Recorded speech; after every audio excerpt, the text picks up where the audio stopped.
So Pakistan Affairs is one of your compulsory subjects for your competitive examination for both CSS and PMS. I have displayed the list of all the compulsory subjects of 600 marks for the competitive examination of CSS as well as for PMS. The first paper is a essay, which is of 100 marks. Then you have English Western composition paper, that is again for 100 marks. Then we have general knowledge. The general knowledge portion is further divided into 3 subdivisions. The first paper you have is of general science and ability. It is of 100 marks. General science and ability is further divided into 2 portions. As it is said, general science and ability. General science portion, you will have to study science portion. And in ability portion, it is more of mathematics and general ability portion. So you have 20 marks of MCQs. MCQs come both from both the portions, from science portion as well as from general ability portion. You have 40 marks of subjective that comes from the science portion, and you have 40 marks of subjective that comes from mathematics portion.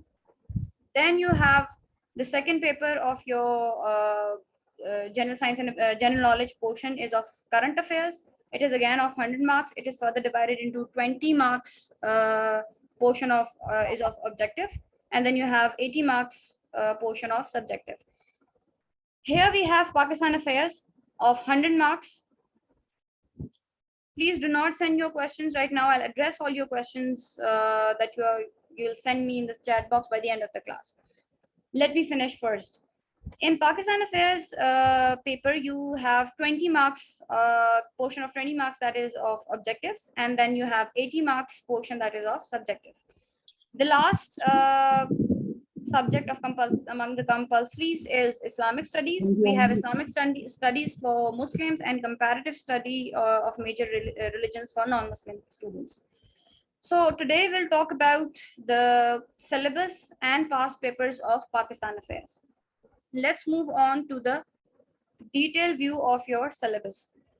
Here is the syllabus which FPSC has recommended for Pakistan Affairs. I would request you all to please consult Federal Public Service Commission's website for any queries, for any latest updates for your syllabus specifically, because the syllabus of CSS is available on a number of other sites and pages of Facebook and other social media platforms.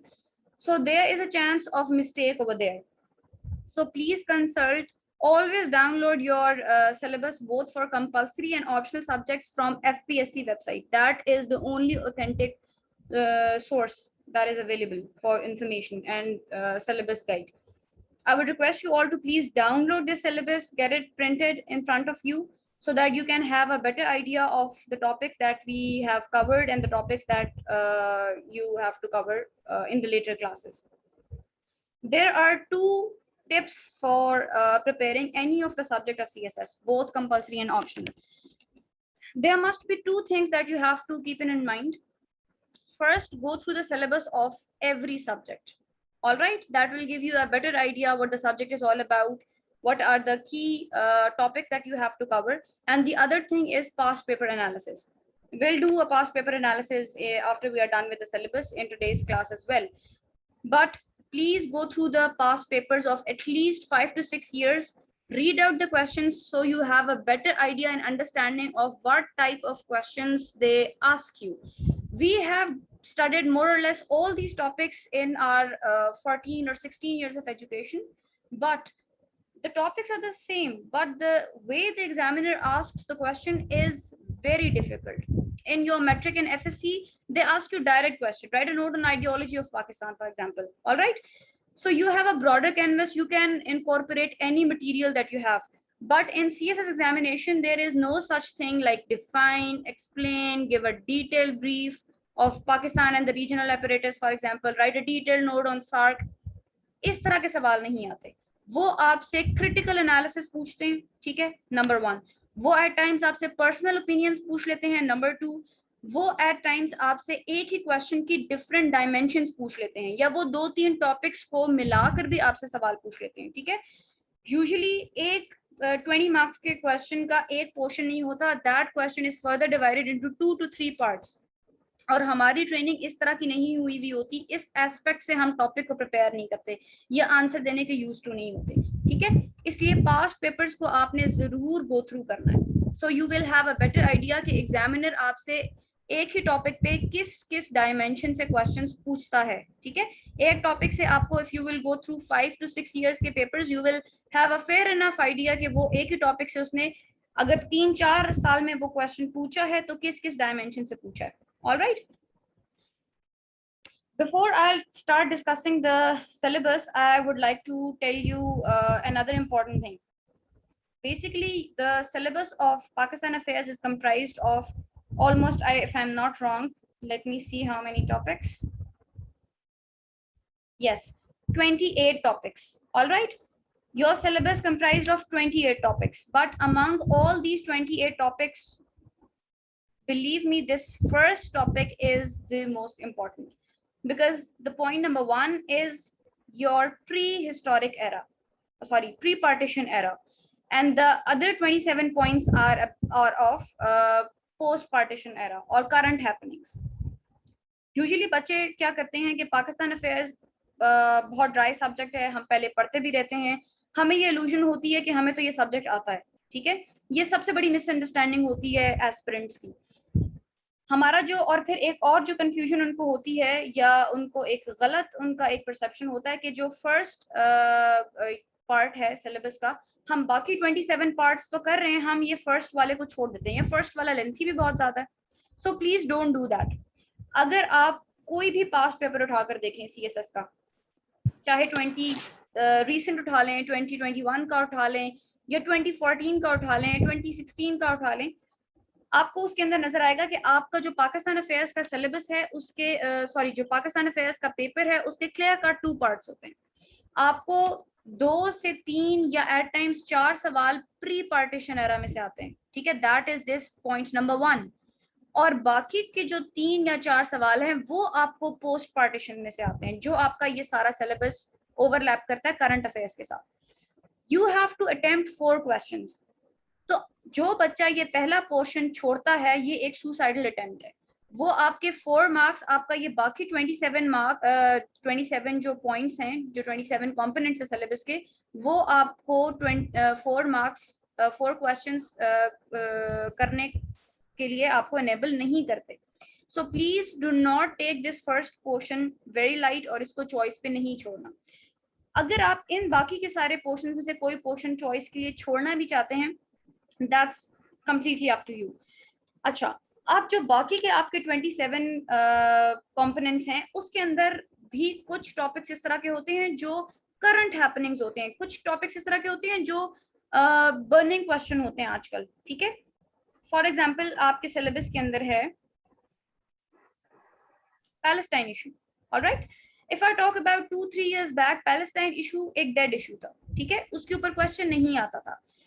लेकिन अगर आप current happenings, थोड़ा सा अगर आप current affairs को follow करते हैं तो आपको पता है कि पैलेस्टाइन इशू अब बहुत ज्यादा बर्निंग क्वेश्चन है, एक बर्निंग टॉपिक है। तो आपने फिर इस तरह के टॉपिक्स इन 27 में से अगर कोई छोड़ना भी है, ठीक है, तो आपने इंपॉर्टेंट टॉपिक नहीं छोड़ना। इसके बाद आपका एक और टॉपिक था यहाँ पे Kashmir issue, alright, 23rd number पे है, यहाँ पे पेपर पे आपको टॉप पे नजर आ रहा होगा। कश्मीर इशू भी 2-3 साल पहले तक इतना हॉट टॉपिक नहीं था, इस पे इतने क्वेश्चंस नहीं आ रहे थे। लेकिन जब से वो स्पेशल स्टेटस जो है वो और वो आर्टिकल रेवोकेट किया है कश्मीर का मोदी गवर्नमेंट ने, ये टॉपिक बहुत इंपॉर्टेंट हो गया है, ऑलराइट। सो इस तरह के जो क्वेश्चंस हैं, जैसे फॉर एग्जांपल एक टाइम था आपका बहुत ज्यादा टेररिज्म का इशू बहुत इन था, पाकिस्तान की वॉर ऑन टेरर एक हॉट टॉपिक था, ठीक है, 10-15 years बैक इस पे बहुत ज्यादा क्वेश्चन आते थे। लेकिन अब वो टॉपिक इतना इंपॉर्टेंट नहीं रहा, तो आपने टॉपिक की इंपॉर्टेंस के लिहाज से भी उसको वेटेज देना है, ठीक है। I don't expect you guys to be super human beings कि आपको ये सारे 28 के 28 टॉपिक्स फिंगर टिप्स पे हो या आप इनको इक्वल वेटेज दें, बट आपने ये एनालाइज जरूर करना है, ठीक है। ये हम पढ़ते हैं और इसमें मैं आपको वेटेज भी बताऊंगी कि आपने किसको कितना वेटेज देना है। सो पॉइंट नंबर 1 को आपने कम से कम भी 40 to 50% आपका सिलेबस जो है ना वो पॉइंट नंबर 1 है, ठीक है। इसको मैं अभी आगे फर्दर आपको सिलेबस को हम एक दफा गो थ्रू करते हैं, मैं फिर आपको इसके मेजर पोर्शंस और चंक्स में डिवाइड करके वो वाली डिवीजन भी दिखाऊंगी। अच्छा जी, पॉइंट नंबर 1 पे अगर हम बात करें तो इसका पहला कंपोनेंट है आइडियोलॉजी ऑफ पाकिस्तान, डेफिनेशन और हिस्टोरिकल एस्पेक्ट्स और ये सारी चीजें। ठीक है, अब take a paper and pen with you, ठीक है, और इस सिलेबस को फर्दर जो ब्रेक डाउन करवा रही हूँ वो आप पॉइंट्स में लिखते जाएं। पोर्शन नंबर 1 को आप डिवाइड करें, आइडियोलॉजी ऑफ पाकिस्तान पहला कंपोनेंट, और फिर ideology of Pakistan in the light of Allama Iqbal and Quaid-e Azam. ठीक है, ये उसका दूसरा कंपोनेंट आ गया। यूजुअली आपको ये टू बी वेरी ऑनेस्ट इतना कोई खास ज्यादा इंपॉर्टेंट टॉपिक नहीं है, वो आपसे usually generally ideology of Pakistan के बारे में नहीं पूछता, अगर क्वेश्चन आता भी है इसके ऊपर तो वो आपसे eight times ideology of Pakistan in the light of speeches and statements of Allama Iqbal पूछ लेगा, या वो पूछ लेगा कि कायदे आजम का पॉइंट ऑफ व्यू क्या था आइडियोलॉजी ऑफ पाकिस्तान के बारे में। अब यहाँ पे मैं आपको एक और बात बता दूं, इस क्वेश्चन को आपने एज अ सीएसएस एस्पिरेंट ही आंसर करना है, और वो आपसे यही एक्सपेक्ट भी कर रहा होता है।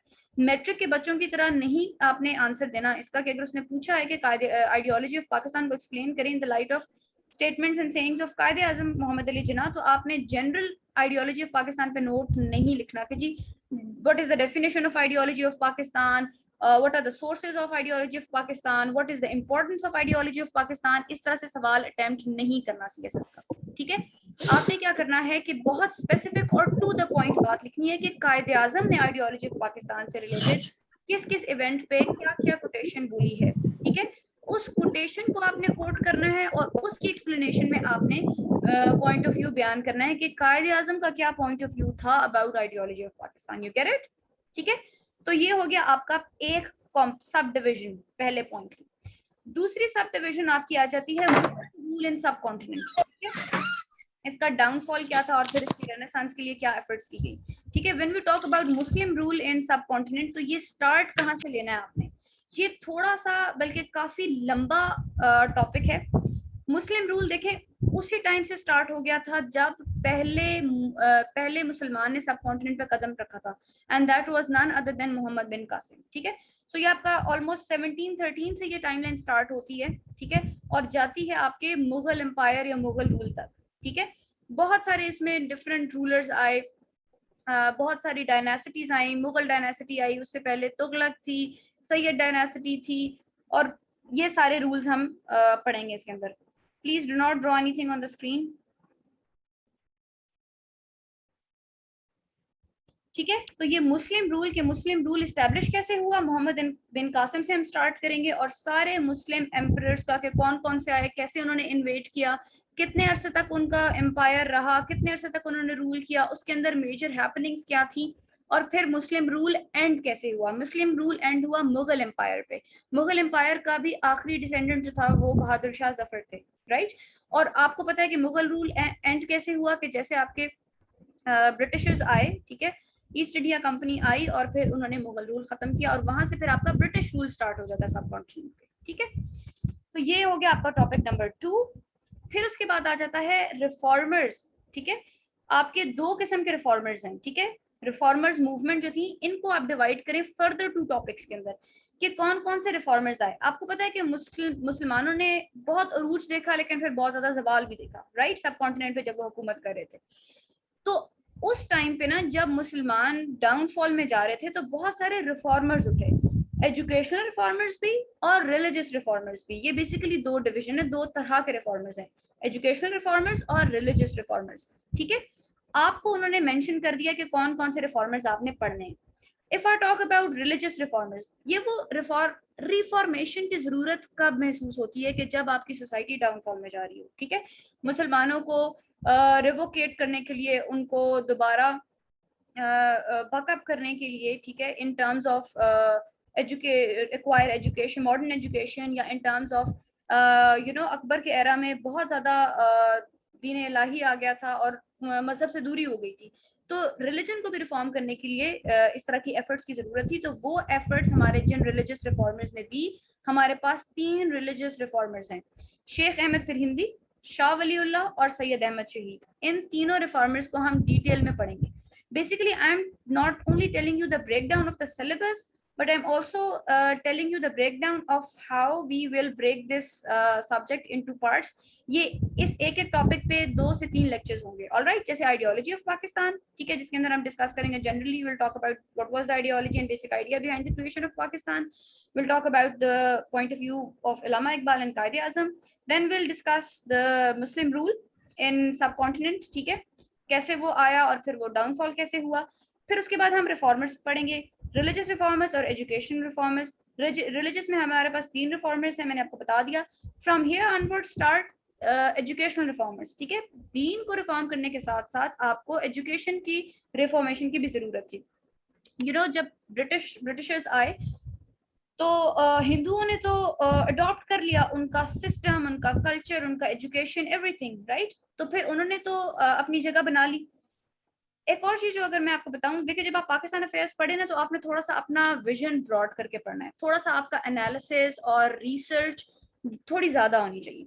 देखिए हिंदूज जो थे ना, वो यूज टू थे कि उनके ऊपर हमेशा किसी ने आके रूल किया। पहले वो मुसलमानों के अंडर रहे, फिर उसके बाद ब्रिटिशर्स आ गए, तो उनको शायद उनके लिए इतना वो चीज सरप्राइजिंग नहीं थी, बस एक हुक्मरान हट के दूसरा आ गया, यही डिफरेंस हुआ। मुस्लिम्स ने कभी भी ब्रिटिशर्स के साथ को एक्सेप्ट नहीं किया, उनके रूल को एक्सेप्ट नहीं किया। व्हाई? बिकॉज उनको ये डीप डाउन एक फीलिंग थी कि भाई इन्होंने हमारा रूल खत्म किया, ठीक है। जब आप ऑलरेडी डाउन पोजीशन के अंदर हों, जैसे हिंदूज थे कि हमारे ऊपर तो ऑलरेडी कोई रूल कर रहा था, चाहे मुसलमान है या अब अंग्रेज आ गए, उस कम्युनिटी का रिस्पॉन्ड करने का तरीका फर्क होता है। On the other hand if we talk about Muslims, तो आप एक्सपेक्ट करें कि वो कम्युनिटी, वो नेशन जो एक रूलिंग नेशन था एक सब कॉन्टिनेंट के ऊपर, उसको आपने सब ऑर्डिनेट बना दिया, ठीक है। जब अंग्रेज आए तो हम सब ऑर्डिनेट बन गए, तो वो जो था ना ट्रांजिशन, उसको मुसलमानों ने एक्सेप्ट नहीं किया। उन्होंने अंग्रेजों को एक्सेप्ट नहीं किया, ना उनके कल्चर को, ना उनके रिफॉर्म्स को, ना उनका सिस्टम ऑफ गवर्नमेंट जो भी था। तो यहाँ पे एक क्लैश पैदा हो गया था, ठीक है। ऑब्वियसली ब्रिटिशर्स को भी ये ग्रज था कि मुसलमान जो हैं वो जब आपकी वॉर ऑफ इंडिपेंडेंस भी हुई थी 1857 का जो रिवॉल्ट हुआ था, उसके अंदर भी मुसलमानों को ब्लेम किया गया था, ठीक है। अंग्रेजों और मुसलमानों का टसल था। अब इस चीज को खत्म करने के लिए अब Muslims basically have to bear the brunt of it also, कि जब वो ब्रिटिशर्स का कोई सिस्टम एक्सेप्ट नहीं करते थे, for example education system accept नहीं करते थे, तो they have to bear the brunt. How? फिर वो एजुकेशन वाइज, तालीम वाइज बहुत बैकवर्ड हो गए थे, ठीक है। और ऑब्वियसली जब वो पढ़ नहीं रहे, मिशनरी स्कूल्स में नहीं पढ़ रहे, मॉडर्न एजुकेशन नहीं हासिल कर रहे, अंग्रेजी नहीं सीख रहे, तो वो कैसे फिर अच्छी पोस्ट्स पे भी नहीं थे, ठीक है। वो फिर गवर्नमेंट का पार्ट भी नहीं बन सके। तो ये वाली सारी चीजें ना आपके एजुकेशनल रिफॉर्मर्स ने फील की, और उन्होंने कहा कि नाउ इज द टाइम कि हम मुसलमानों की एजुकेशन के ऊपर काम करें। तो फिर कौन कौन से एजुकेशनल रिफॉर्मर्स या एजुकेशनल रिफॉर्मर मूवमेंट्स आई? सबसे पहले आई जी आपकी अलीगढ़ मूवमेंट, ठीक है। और ये अलीगढ़ मूवमेंट लॉन्च की थी सर सैयद अहमद खान ने। अब आपने जो रिफॉर्मर्स की 2 डिविजन्स बनाई हुई थी ना, रिलीजियस रिफॉर्मर 3 नाम लिख लिए, अब एक और डिवीजन बनाए एजुकेशनल रिफॉर्मर्स, और उसके अंदर नंबर 1 लिखे सर सैयद अहमद खान, उन्होंने लॉन्च की थी अलीगढ़ मूवमेंट।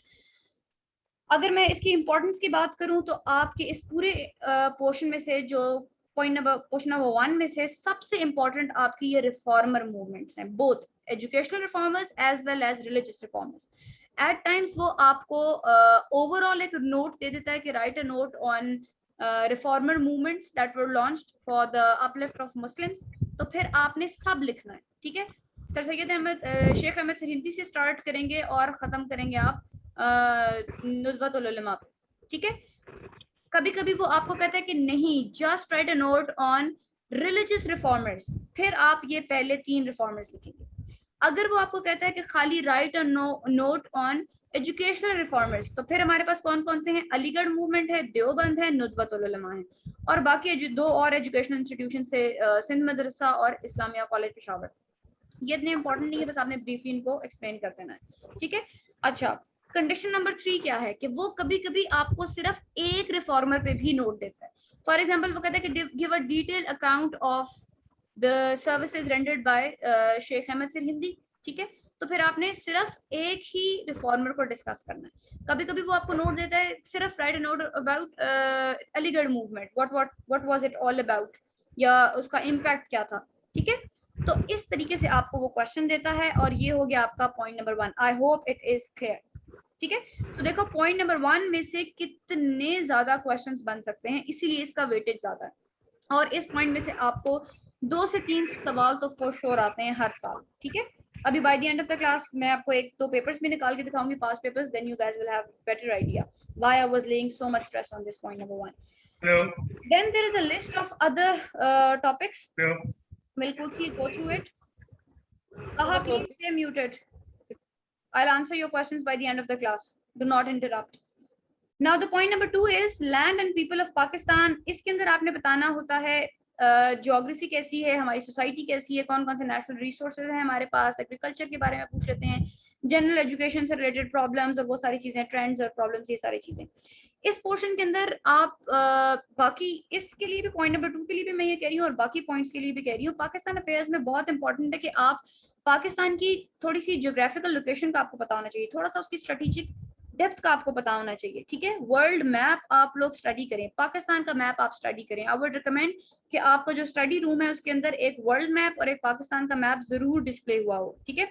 हम अपनी अपकमिंग क्लासेस के अंदर भी वर्ल्ड मैप आपको मैं बताऊंगी कि उसको कैसे आपने स्टडी करना है और फिर आसान फॉर्म में वो मैप्स ड्रॉ कैसे करने हैं वो भी हम पढ़ेंगे, ठीक है। क्योंकि मैप्स और चार्ट्स के साथ अगर आप पाकिस्तान अफेयर्स का क्वेश्चन अटेम्प्ट करेंगे तो वो आपको आपके लिए ज्यादा बेनिफिशियल होगा और आपको ज्यादा your paper will stand out from the rest. तो इसके अंदर हम ये सारा पढ़ेंगे। फिर उसके बाद आ जाता है Pakistan and changing regional apparatus. देखें state can not flourish in isolation, ठीक है। हम इस टाइम पे एक global world has been transformed into a global village. तो किसी भी एक जगह कोई भी हैपनिंग होती है तो इसका इम्पैक्ट जो है ना वो पूरी दुनिया पे आता है। वॉर ऑन टेरर यूएस ने स्टार्ट की लेकिन उसका इम्पैक्ट पूरी दुनिया पे था, ठीक है। इसी तरह जब यूएस से सुपर पावर बना या जब कोल्ड वॉर हुई या जब वर्ल्ड वॉर्स भी हुई तो देखो उसका इम्पैक्ट सारी कंट्रीज पे पड़ता है। तो हमने देखना है कि अब जो चेंजिंग रीजनल एपरेटस हैं, ठीक है, फॉर एग्जांपल इजराइल की रिकग्निशन पे बात हो रही है, ठीक है, या चाइना जो है वो it is going to emerge out as a emerging super power है, ठीक है। रशिया जो है वो रिसर्च कर रहा है, रिसर्जिंग रशिया हो रहा है। तो ये जो वर्ल्ड पावर्स हैं, ठीक है, ये जो रीजनल पावर्स हैं, इनके चेंजिंग डायनामिक्स और इनकी पॉलिटिक्स का पाकिस्तान पे क्या असर आता है और फिर पाकिस्तान किस तरह से कोप अप करता है इन चैलेंजेस से और हमारी फॉरेन पॉलिसीज किस तरह से करती है, तो ये सारी चीजें हम इसमें पढ़ेंगे। Then comes nuclear program of Pakistan. हम इसमें पढ़ेंगे न्यूक्लियर प्रोग्राम कैसे स्टार्ट हुआ, क्यों स्टार्ट हुआ, अभी इसकी सेफ्टी एंड सिक्योरिटी के क्या कंसर्न्स हैं, क्या पोजीशन है, इंटरनेशनल कंसर्न्स क्या है इसके बारे में। इसके ऊपर हम एक डिटेल लेक्चर होगा जिसमें हम पाकिस्तान का न्यूक्लियर बॉम्ब वाला सारा जो टॉपिक है इसको हम डिस्कस करेंगे। फिर आपकी आ जाती हैं ऑर्गेनाइजेशंस। एक तो है आपकी इंटरनेशनल ऑर्गेनाइजेशंस जैसे यूनाइटेड नेशंस हो गया, ठीक है। कुछ आपकी ऑर्गेनाइजेशंस होती हैं जो रीजनल ऑर्गेनाइजेशंस होती हैं, जो एक खास रीजन मिलके बना लेता है। फॉर एग्जांपल यूरोप ने बना ली ईयू, यूरोपियन यूनियन, ठीक है। हमारे एशिया के अंदर कौन कौन सी ऑर्गेनाइजेशंस हैं, इवन मुस्लिम वर्ल्ड ने एक ऑर्गेनाइजेशन बनाई हुई है, कोई मुझे उसका नाम बता सकता है? सब मुस्लिम कंट्रीज ने जो एक ऑर्गेनाइजेशन बनाई हुई है, OIC, एक्सीलेंट, ठीक है। तो इस तरह से ना आप जो कंट्रीज हैं या जो रीजन्स हैं वो छोटी छोटी सी ऑर्गेनाइजेशंस बना लेती हैं, तो हम उन ऑर्गेनाइजेशंस को पढ़ेंगे, ठीक है। पाकिस्तान इन सारी ऑर्गेनाइजेशंस का पार्ट है, उन ऑर्गेनाइजेशंस की सक्सेस को डिस्कस करेंगे, उन ऑर्गेनाइजेशंस की लिमिटेशंस को डिस्कस करेंगे, पाकिस्तान की क्या कंट्रीब्यूशन थी उन ऑर्गेनाइजेशंस के अंदर और फ्यूचर प्रोस्पेक्ट्स क्या हैं, ये सारी चीजें हम पढ़ेंगे इस टॉपिक नंबर 5 में। Then comes civil military relations in Pakistan. Civil military relations in Pakistan भी एक important topic है। आपको पता है कि whenever we talk about democracy, तो फिर उसके बाद हम civil military relations की भी बात करते हैं कि पाकिस्तान के अंदर जो evolution of democracy है, ये जो civil military relations हैं, उसकी एक पूरी एक टाइमलाइन है, उसके सारे अप्स एंड डाउन्स हैं, वो हम सारे डिस्कस करेंगे। अभी क्योंकि हमारी ये सिलेबस डिस्कशन है तो हम ज्यादा डिटेल में नहीं जाते, हम आगे चलते हैं। फिर उसके बाद economy is has always been a burning issue for Pakistan. Economic challenges हम पढ़ेंगे, ठीक है। पाकिस्तान की इकोनॉमिक पॉलिसीज पे हम पढ़ेंगे, रिसेंट इकोनॉमिक सर्विस की बात करेंगे। Alright, then comes Pakistan relations with neighbouring countries excluding India. अब यहाँ पे एक्सक्लूडिंग इंडिया क्यों लिखा हुआ है? क्योंकि इंडिया आपको पता है कि हमारा इमीडिएट नेबर है, हाँ, और अनफॉर्चुनेटली हॉस्टाइल नेबर है, और इंडिया के गिर्द हमारी ज्यादातर फॉरेन पॉलिसी रिवॉल्व करती है, ठीक है। तो लेकिन हमारे जो बाकी नेबर्स हैं, कैन समबडी टेल मी कि हम और किस किस कंट्री के साथ बॉर्डर शेयर करते हैं? Iran, Afghanistan, China. Exactly Iran, Afghanistan और चाइना के साथ भी हम बॉर्डर शेयर करते हैं। तो आपके Pakistan relation with neighbouring countries excluding India, तो इसके अंदर हम क्या क्या पढ़ेंगे कि हमारे ईरान के साथ किस तरह के रिलेशनशिप्स हैं, चाइना के साथ कैसे हैं और अफगानिस्तान के साथ कैसे हैं। फिर उसके बाद देखो इंडिया की इंपॉर्टेंस का भी यहाँ से अंदाजा लगाओ कि उसने एक अलग सेक्शन बनाया है कि पाकिस्तान एंड इंडिया रिलेशंस पढ़ने हैं हमने 1947 से लेकर टिल प्रेजेंट, कि अभी तक पाकिस्तान इंडिया के रिलेशंस डिटेल में हम डिस्कस करेंगे, उसके सारे अप्स एंड डाउन से बात करेंगे, ठीक है। Okay, then comes point number 10, that is Palestine issue. Palestine issue मैंने आपको बताया कि अभी तक का बहुत इंपॉर्टेंट तरीन टॉपिक्स में से है, क्योंकि पैलेस्टाइन का इशू जो है ना वो अभी दोबारा इट इज ऑन राइज, और इसके ऊपर बहुत सारे डिफरेंट डायमेंशन से क्वेश्चन आ सकते हैं, हम इसको डिटेल में पढ़ेंगे। Then comes changing security dynamics for Pakistan, challenges to national security of Pakistan.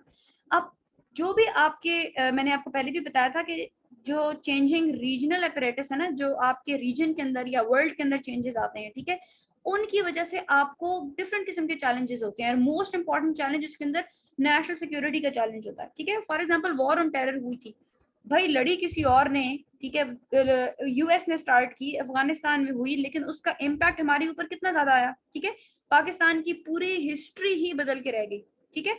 Security का इशू किस कदर इंक्रीज हो गया था, तो उसका इम्पैक्ट कितना ज्यादा था। इस तरह से हम पढ़ेंगे कि बाकी जो डायनामिक्स हैं उनका क्या इम्पैक्ट होता है हमारे कंट्री के ऊपर ओवरऑल, और स्पेसिफिकली हमारी नेशनल सिक्योरिटी और हमारी सोवरेनिटी पे उसका क्या इम्पैक्ट होता है।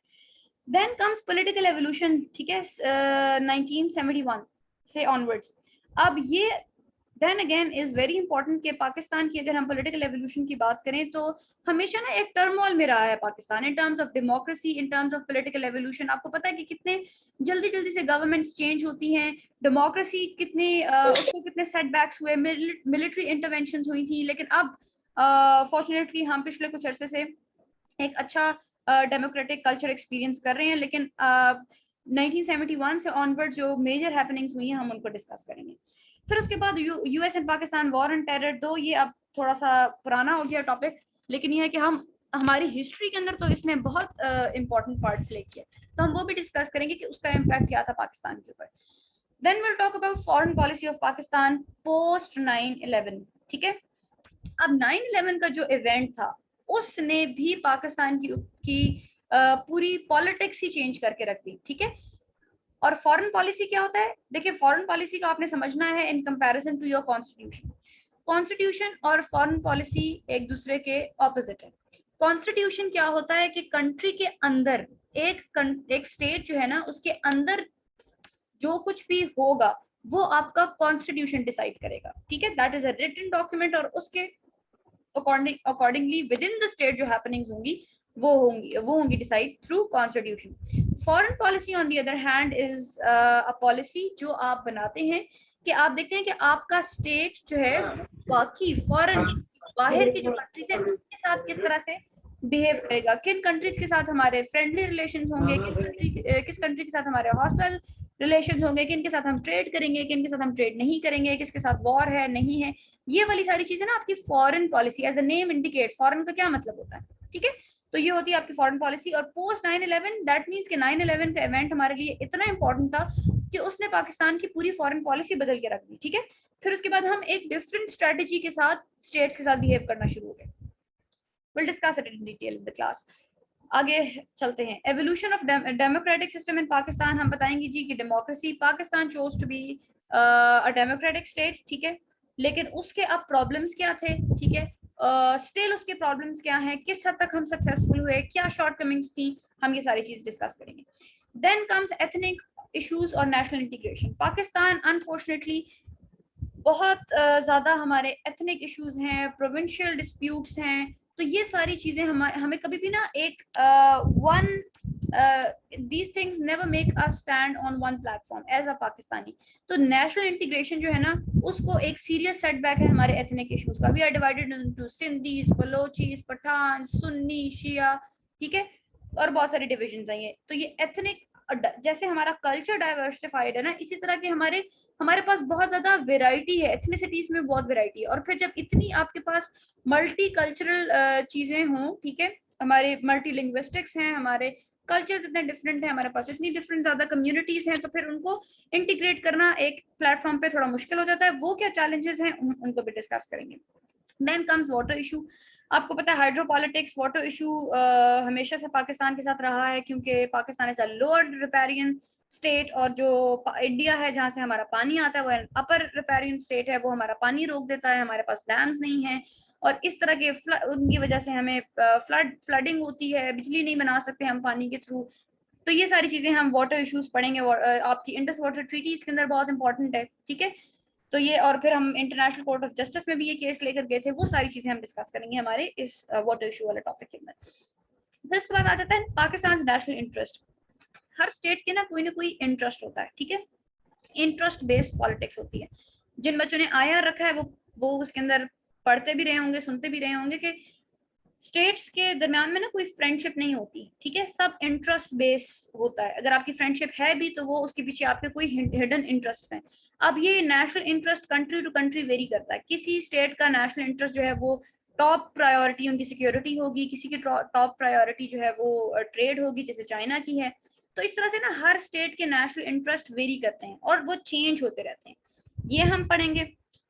उसके बाद आ जाते हैं challenges to sovereignty. Then again आपकी सॉवरेनिटी को, ठीक है, आपकी फॉर एग्जांपल अगर कोई टेरिटरी इन्वेट करता है, अगर कोई आपका इमेज खराब करता है, आपका हार्ड इमेज पोर्ट्रे करता है, ठीक है, इंटरनेशनल कम्युनिटी के सामने, तो ये आपकी सॉवरेनिटी को सारे चैलेंजेस होते हैं। हमें बीइंग पाकिस्तानी, हमारी स्टेट को, पाकिस्तान को क्या चैलेंजेस हैं, हम वो उनके ऊपर बात करेंगे, और फिर उनके वे आउट्स भी डिस्कस करेंगे। Then comes Pakistan energy problems. अब पाकिस्तान के अंदर एनर्जी प्रॉब्लम्स हमेशा रहे हैं, काफी हद तक रिजॉल्व हो गए, हम पढ़ेंगे कि वो कैसे रिजॉल्व हुए और उसके फ्यूचर प्रोस्पेक्ट्स क्या हैं। Okay, there is just 1 minute left. I would request you all to please rejoin this meeting with the same link if the meeting ends. Then comes Pakistan relations with neighbors. Acha, we were done with this, sorry. Why is this? Sorry. I have missed a point here. Civil economic हो गया था, sorry. I have missed these two points. आपका आ जाता है non traditional security threats in Pakistan and role of non state actors.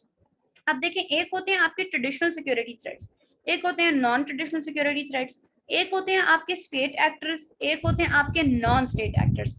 ये 4 terminologies हैं, इनको नोट डाउन कर ले, मैं आपको एक्सप्लेन करती हूँ। पहले हम बात करते हैं, सबसे पहले बात करते हैं हम ट्रेडिशनल सिक्योरिटी थ्रेट्स की। ट्रेडिशनल सिक्योरिटी थ्रेट्स क्या होते हैं? ट्रेडिशनल का क्या मतलब होता है, ठीक है, कि usual security threats, for example कि ट्रेडिशनली जो हमें मसले मसाइल आते हैं, जनरली आपको क्या